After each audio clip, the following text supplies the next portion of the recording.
বছর তিনেক পর আবার বাড়ি ফিরছি। কলকাতার ব্যস্ত রাস্তা, ধোঁয়া, কোলাহল আর হরেক রকম মানুষের ভিড়ের মধ্যে প্রতিদিন যে জীবনটা কাটাচ্ছিলাম, সেটাই একসময় স্বাভাবিক মনে হতো। কিন্তু আজ যখন ট্রেনের জানালা দিয়ে বাইরের ফাঁকা মাঠ, পুকুর আর গাছপালার ছবি দেখি, মনটা হঠাৎ করে এক অদ্ভুত প্রশান্তিতে ভরে ওঠে। আমি অরিত্র, চাকরি করছি একটা বেসরকারি কোম্পানিতে, সোল্টলেকে। গত 3 বছর কোনোরকম ছুটি না নিয়ে কাজ করে গেছি। অফিসের কাজ, ক্লায়েন্ট মিটিং, ডেডলাইন, এসবের মাঝেই জীবনটা জট পাকিয়ে গিয়েছিল। মা প্রায়ই ফোনে বলতেন, কবে আসবি রে? আমি শুধু বলতাম, মা, আর একটু কাজ বাকি। এই তো আসছি, এই তো আসছি, বলতেই 3 বছর কেটে গেল। সেই ছোটবেলার মতো আজও আমি জানালার ধারে বসতেই ভালোবাসি। ট্রেনের গতি যত বাড়ছে, ততই শহরের কংক্রিট ইমারত পিছনে পড়ে যাচ্ছে। গাছপালা, সবুজ ধানক্ষেত, নদী, সব আবার ফিরছে চোখে।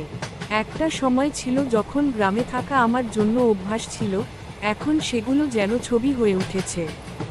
আমার পাশের আসনে বসে আছেন এক বয়স্ক ভদ্রলোক। তিনি হয়তো বুঝে ফেলেছেন আমি শহরের ছেলে। কথায় কথায় জানতে চাইলেন, আপনার বাড়ি কোথায়? আমি বললাম, পূর্ব মেদিনীপুর, তমলুকের কাছাকাছি একটা গ্রাম। তিনি হেসে বললেন, বাহ, তাহলে তো আপনি আমার পাশের জেলারই ছেলে। তার সঙ্গে কথাবার্তায় মনটা ভালো হয়ে গেল। শহরে এরকম খোলামেলা আলাপের সুযোগই বা কোথায়? ট্রেন থেকে নেমে দেখি স্টেশনটা মোটামুটি আগের মতোই আছে। তবে কিছু বদল চোখে পড়ল। একটা ছোট চা দোকানে এখন মোবাইল রিচার্জও করা যায়, আর স্টেশনের পাশেই একটা এটিএম বুথ বসেছে। আধুনিকতার ছোঁয়া লাগলেও সেই পুরনো চায়ের কাপে ধোয়া ওঠা আজও অপরিবর্তিত। গ্রামের দিকে যেতে যেতে আমি যেন ধীরে ধীরে অন্য এক জগতে প্রবেশ করছিলাম। রাস্তার দুই ধারে সুপুরি গাছ, নারকেল গাছ, খোলা মাঠ আর ছেলেমেয়েদের খেলা করার দৃশ্য, সবই যেন এক একটা চেনা স্মৃতি। বাড়ির গেটে পা রেখেই দেখি মা রান্নাঘর থেকে বেরিয়ে এলেন। আমার চোখে জল চলে এল। মা কাঁদতে কাঁদতে বললেন, তুই এসেছিস রে, আমি তো ভেবেছিলাম তুই আর আসবি না। মা, এবার অনেক দিন থাকব, অফিসেও জানিয়ে এসেছি। বাবা তখন উঠোনে বসে হুঁকো টানছিলেন। চশমার ওপর দিয়ে একবার তাকিয়ে বললেন, এসেছিস?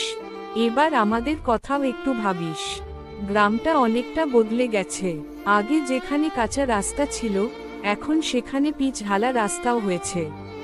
ছেলেরা মোবাইল ফোনে ভিডিও গেম খেলছে, বাজারে এখন প্লাস্টিকের ব্যাগে দোকানদার জিনিস দিচ্ছে, সবই আধুনিকতার ছোঁয়া। তবে গ্রামের মানুষজন এখনও সেই আগের মতোই আন্তরিক।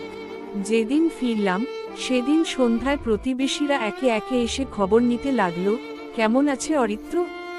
শহরে চাকরি কেমন চলছে?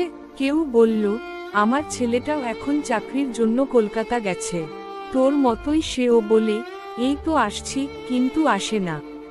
আমি বুঝতে পারলাম, আমি একা নই। শহরের ব্যস্ত জীবনে হারিয়ে যাওয়া আরও অনেকেই আছে, যারা ফিরতে চায় কিন্তু পারে না। পরদিন সকালে হাঁটতে বেরোলাম। গ্রামের মাঠের ঘাসে শিশির জমে আছে।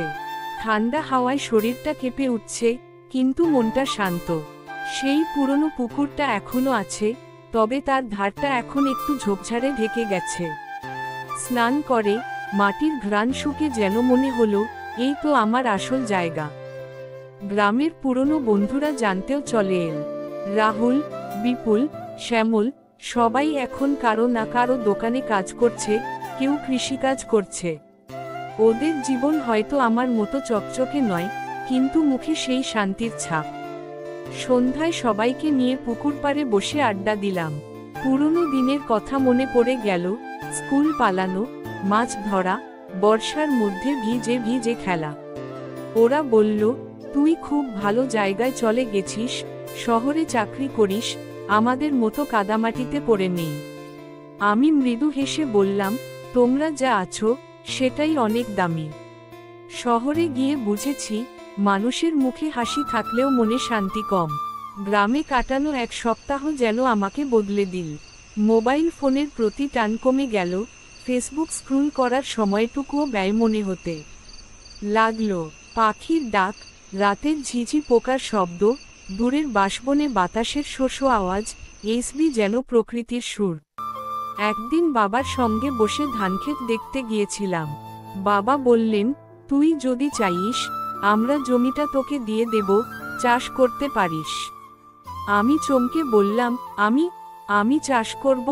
বাবা বললেন, শহরের চাকরি মানেই ভালো এমন তো নয়, মাটির কাছাকাছি থাকলে মনও ভালো থাকে। অবশেষে বিদায়ের দিন এল। মা চুপচাপ বসেছিলেন। বললাম, মা, এবার আসলে বেশি দিন থাকতে পারলাম না, তবে কথা দিচ্ছি এরপর থেকে প্রতি বছরে অন্তত একবার আসব। মা হাসলেন, তুই এলেই তো আমার উৎসব শুরু হয়।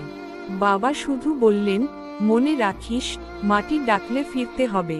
ট্রেন ছাড়ল। জানালা দিয়ে শেষবারের মতো গ্রামটার দিকে তাকিয়ে রইলাম। ফিরে যাচ্ছি শহরে, কিন্তু মনটা গ্রামেই পড়ে থাকলো। বুঝে গেছি, শহরের চাকরি জীবনের স্বপ্ন হলেও গ্রামের জীবন শান্তির আর শিকড়ের প্রতীক। জীবনের ব্যস্ততা আমাদের প্রিয় মানুষগুলো থেকে, নিজের শিকড় থেকে অনেক দূরে নিয়ে যায়। কিন্তু ফেরার পথটা সবসময় খোলা থাকে। শুধু দরকার একটুখানি ইচ্ছার, আর কিছুটা সময়ের। শহর আমাদের গন্তব্য হতে পারে, কিন্তু বাড়ি, সেই তো আমাদের ঠিকানা।